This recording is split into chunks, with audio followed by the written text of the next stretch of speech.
LGBTQ plus rights progress in Taiwan continues as same-sex adoption is approved.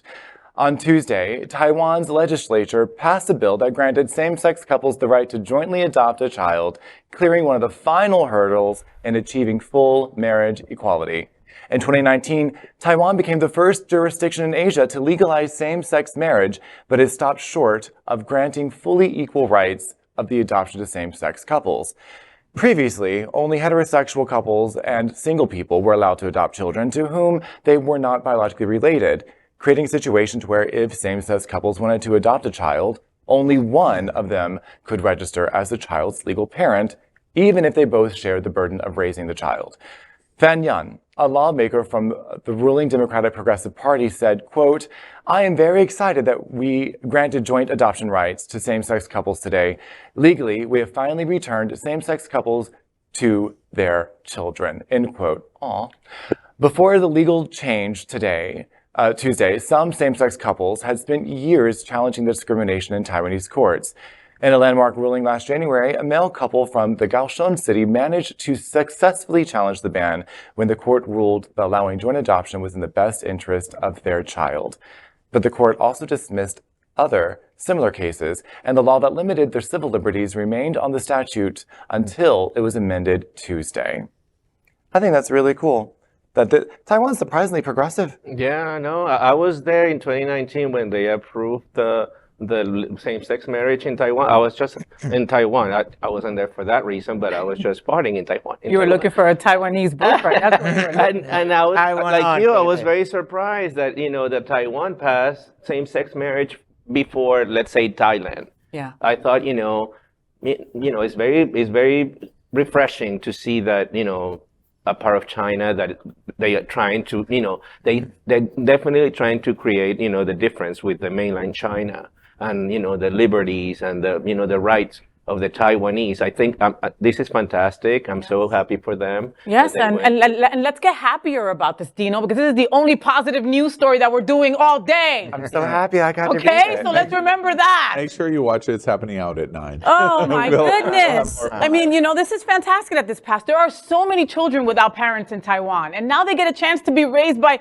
two same-sex people that just love each other and want to give you love as well. That is just wonderful. Wonderful. You know what makes me nervous is that we're starting to see a lot of progressive stuff come out of the parliament in Taiwan, not just related to LGBTQ issues. And to your point, I have to wonder if this is if they're seeing this as like last call for democracy. Because let's be honest, the PRC will probably be back in charge. Wait. That, to me, is the real interesting point of this story, because worldwide, and I've been talking about this book that I've been reading on authoritarianism, which is fabulous.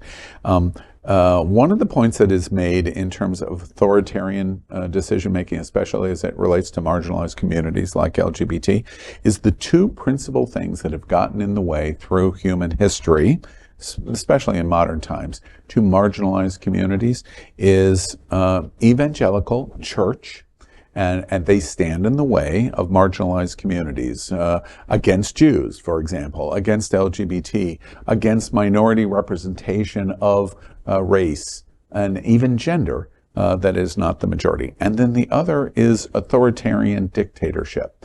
And this is an interesting story, to your point. In America, the principal issue is not the politics of the GOP. It's been the autocratic nature of religion in America that has stood in the way of LGBT, and then the GOP and a radical GOP added to it. That's different in the People's Republic and in Taiwan. The People's Republic is autocratic, and as a result, while they're not punishing LGBT, there is no embracement of LGBT civil rights as a marginalized community in China. Virtually none.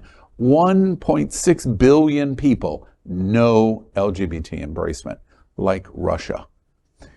Conversely, the Chinese, the argument is, we're China. And that's what China's argument is on Taiwan. But they do it completely different.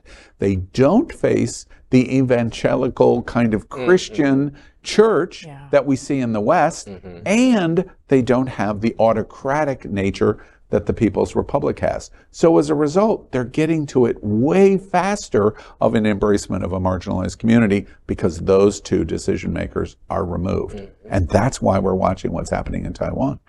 Makes sense. It's very exciting But too. I have to say, Grindr is happening in China, both China and Taiwan. I'm telling you, when I was in China in Beijing, it was happening. Grindr was happening. We're just like Grindr sitting on the table. Right? That's it. It's true. This is a glowing endorsement for your dating apps everywhere. But we need church.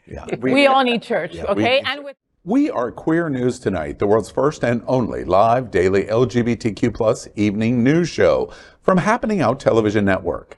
In the model of PBS and NPR, we educate, inform, and entertain by supporting the 10 pillars of the LGBTQ+ community, with more than 100,000 a week watching on Roku, Apple Television, and other channels. To keep the stories going, we accept donations with 100% transparency. Stay updated and live authentically with Queer News Tonight.